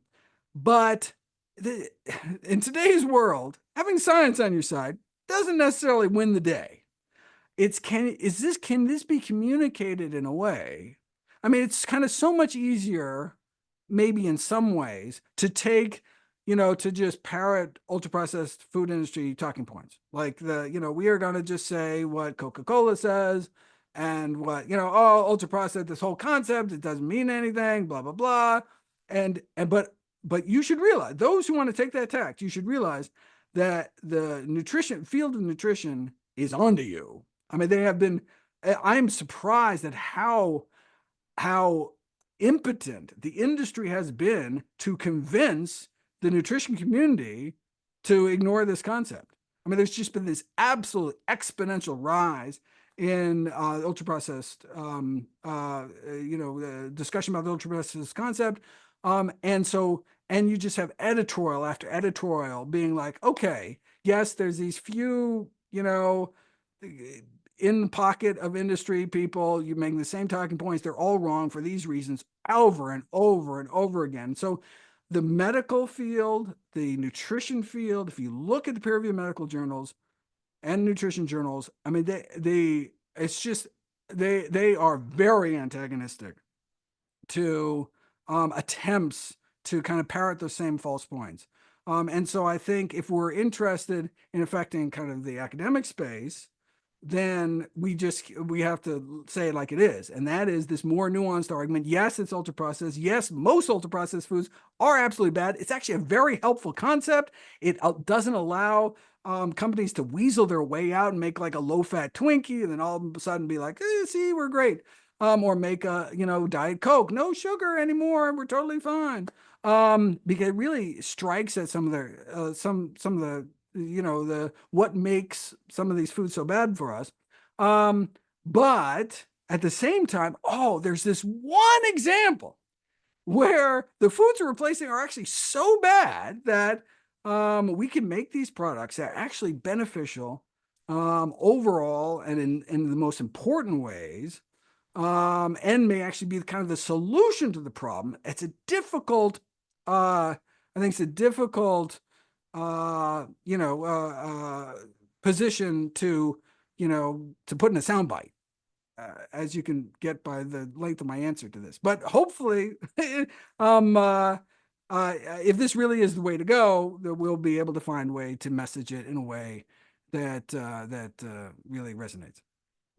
Well, it's certainly a treat to get to be part of the first audience to hear about this for sure. Really exciting stuff. Maybe as one final question, I'd love to hear a little bit more about what you would most like to see change in current plant-based meat formulations, and maybe to phrase it a different way, what's your dream alternative protein product? What does it look like, and what would it be comprised of? Oh, wow. Well, I mean, of course, you know what I'm going to say. The alternative protein products are already made by Mother Nature. It's a kidney bean. Dun, dun, dun, dun. Yeah, I mean, we already have these wonderful plant protein sources, which have, and so like in the video series, I'm actually going to talk, so we have those, that same Excel spreadsheet with all the columns. If you add another column of whole plant foods, oh my God. Then all of a sudden trans fat issue completely goes away. So it's like, plant-based meat better but then way better, obviously, if you're just using, edamame or something. And then it avoids the additives issue, avoid basically almost all the issues.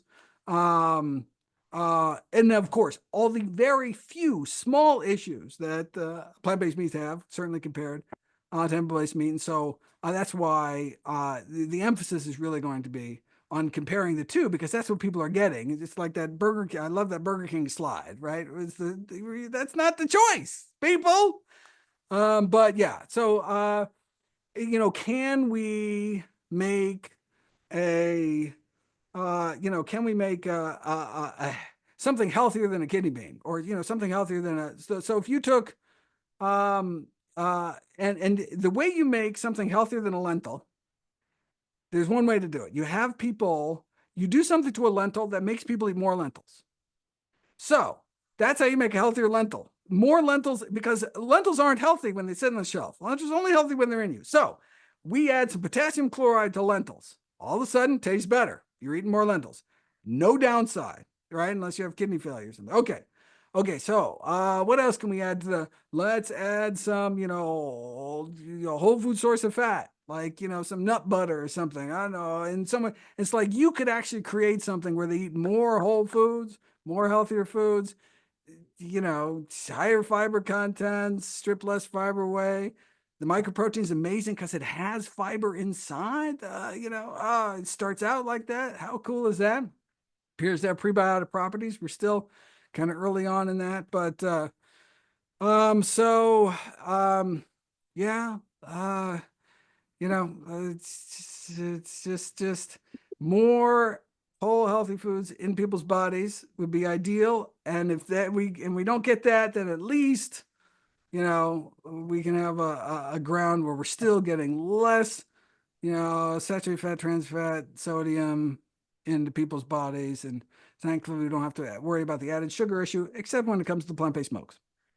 I think that also gets back to your earlier point about people have to eat it, right? So like thinking about how do we transition away from all of the harmful effects that you talked about with current animal products and create something that really feels quite as satisfying. People ain't going all kale and quinoa tomorrow. So what do? We need a transition food. We need a stepping stone, something the same taste and textures that we love from our childhood and blah, blah, blah.